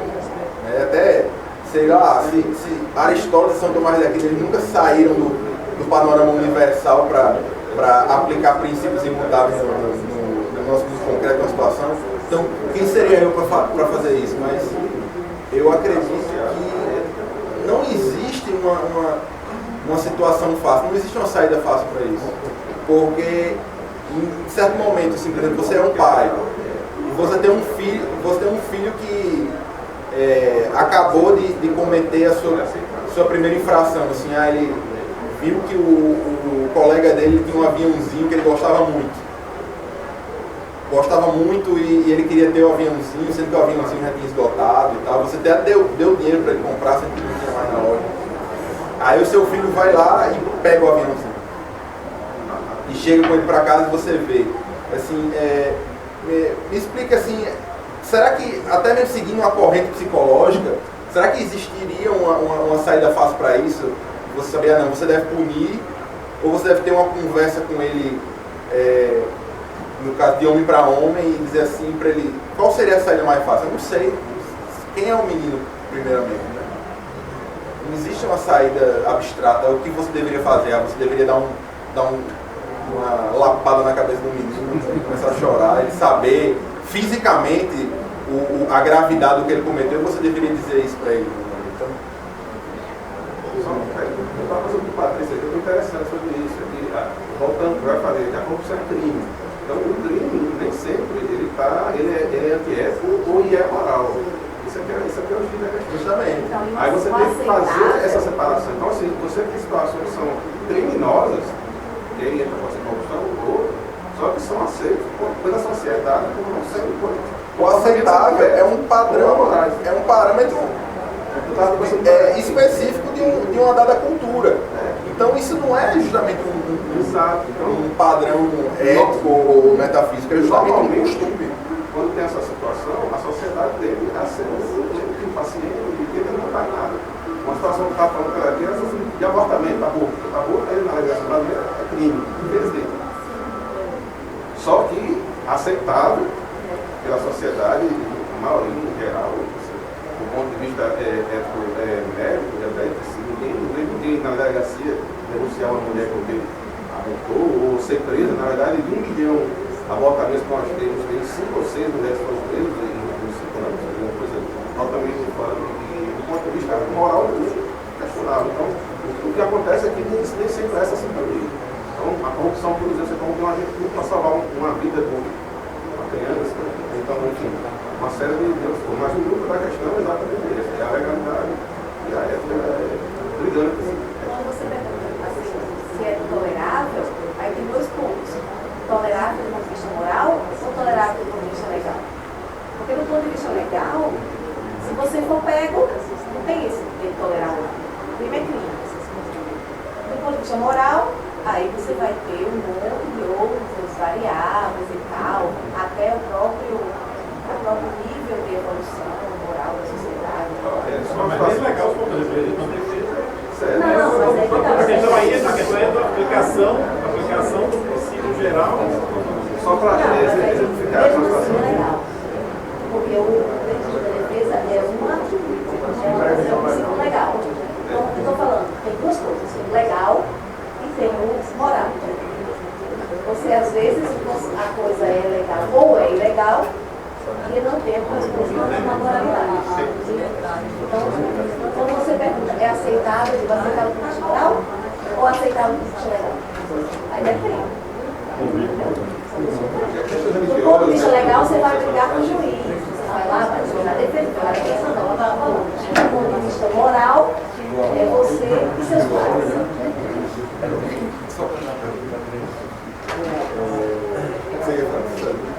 Não, eu li, mas acho que já. Fala aí. Quantas pessoas falaram? Só complementar porque, na verdade, todo objetivo é mais relativo, né? Com certeza.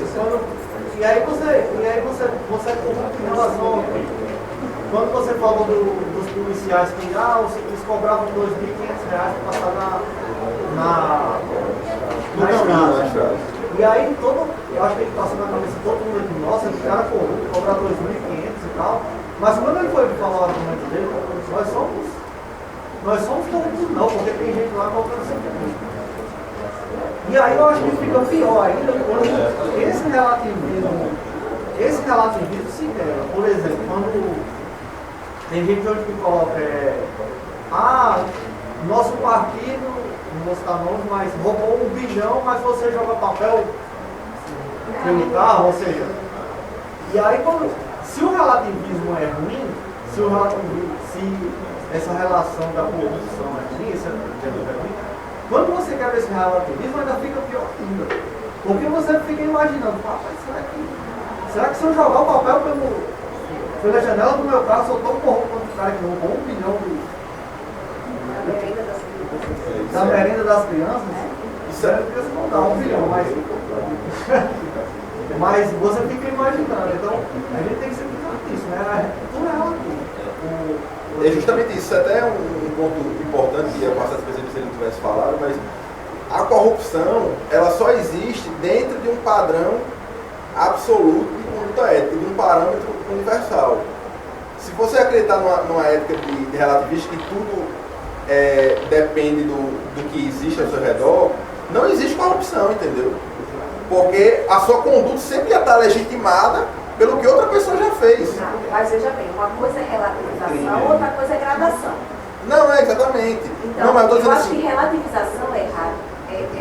Agora, gradação não. não, justamente, eu estou dizendo que existem gradações, mas justamente só existem gradações dentro de uma perspectiva absoluta e universal de ética. De uma perspectiva relativa, ele vai fingir que existem gradações, mas no fundo, sempre que uma pessoa fizer alguma coisa absolutamente errada, você vai se sentir legitimado para fazer uma coisa menos errada, ou até a mesma coisa, se todo mundo fizer, né? Então, a ética só existe dentro dessa perspectiva absoluta. Então, quando alguém lhe perguntar, mas você não acha que você está sendo muito arrogante de acreditar que só a sua ideia é válida e a minha também não é? Sim, mas dentro de uma conversa civilizada, como poderia ser diferente? Como eu poderia não acreditar numa coisa? Porque, na verdade, você está me forçando a sempre acreditar o que os outros querem acreditar. Então, numa discussão ética do que é corrupção, sempre vai ter que existir um parâmetro universal e absoluto que vai demarcar o que é corrupto ou não. E você não está sendo arrogante por pensar isso. Na verdade, essa é a única saída racional. Você tem que tomar uma posição. É basicamente isso. O que vai ser sempre complicado é a aplicação do princípio geral na situação específica. Isso aí talvez vai ter sempre uma situação complicada. A situação o prisioneiro no campo nazista lá, estava corrompendo o soldado alemão, dando 2 maços de cigarro aí por mês para ele pegar a migalha e o resto do pão dos soldados e dar para a família dele. Situação que eu vi ainda no livro. O estava corrompendo era um crime com o soldado. O soldado ele podia, inclusive, ser fuzilado por cara disso. E ao mesmo tempo o cara estava injetando. Então, assim, há situações que são absurdas do ponto de vista, você não consegue nem imaginar quem é culpado, quem é bandido. É um mocinho isso. Uma coisa muito boa que é do povo que eu assisti aqui pela Cristo, eu achei bem interessante, que claro que a gente nunca, quer dizer, pelo menos por enquanto, vai achar o modelo absoluto. Mas, como Sócrates fala, o conhecimento ele vai existir, assim, a gente tem que procurá-lo, entendeu? Então, assim, não é porque eu não sei que aquele conhecimento é impossível de ser feito. Que você se exime de descobrir, né? Exatamente. Então, assim, o relativismo por causa disso, em relação também às culturas. Vai dizer, você está me dizendo que a sua cultura é melhor do que as outras. Eu digo, não. Mas eu tenho consciência que a minha cultura, ela está procurando melhorar as culturas em geral. Então, assim, não é porque uma cultura é melhor que outra, é porque nenhuma é melhor e todas têm que procurar melhorar. Então, elas não podem ficar paradas no tempo. Isso, eu acho que isso quebra totalmente esse estado do relativismo. Porque é errado para você, mas para os muçulmanos é certo quando é tudo. Aí eu digo, não, não é esse. Eu posso até estar errada e eu ter que usar esse tipo de roupa. Pode ser que, na verdade, eu esteja errada ainda, mas eles estão mais errados que eu. Entendeu? Dá para dizer isso. Eu tenho como dizer isso. Porque eu tenho que procurar o conhecimento. Então não é porque o meu conhecimento é imperfeito que o dele, eu tenho que respeitar o dele também. Que o dele é tão válido. O meu é tão válido quanto o meu, exatamente. O meu não é perfeito, mas eu pelo menos sei que ele não é e estou procurando melhorar e estou aberta a mudar. Porque se não fosse assim, a gente ainda teria escravos hoje, a gente acharia muito bonito e lindo açoitar pessoas negras, né? As mulheres não votariam, não faz 10 anos que votam. Então, a moral ela tem que evoluir. Se ela não está perfeita hoje, se a minha moral é perfeita hoje, mas ela vai melhorar. Não é isso que eu estou dizendo. Tudo é válido. Tem os efeitos colaterais também do caráter. Excesso de relativismo. Pois é, não, eu acho que o relativismo. Eu acho que o relativismo é totalmente errado. Eu acho que o relativismo é totalmente errado. Pode ter gradação. Claro, gradação de crime é óbvio. Não é a mesma coisa eu levar uma multa, eu assassinar uma pessoa. Mas a própria gradação, se ela for relativa, ela não é gradação. Porque aí a gradação vem. Não, a gradação tem que ser absoluta também. Tem que ser. Não pode ser a gradação relativa, porque senão não tem gradação. Mas assim, diga uma palavra inspiradora aí. esse sentimento de completude, de paz. Não tem uma palavra inspiradora, mas só colocar assim, eu acho que toda essa discussão que vocês estão tendo, né, assim, a gente passou do lado dela, né, eu acho. Acho que é uma discussão mais filosófica mesmo, do que, né, a parte mais psicológica. Não tem resposta pronta. Então, na verdade, só para dizer que eu não tenho o que acrescentar, vamos dizer, por isso que eu estava calado. Só.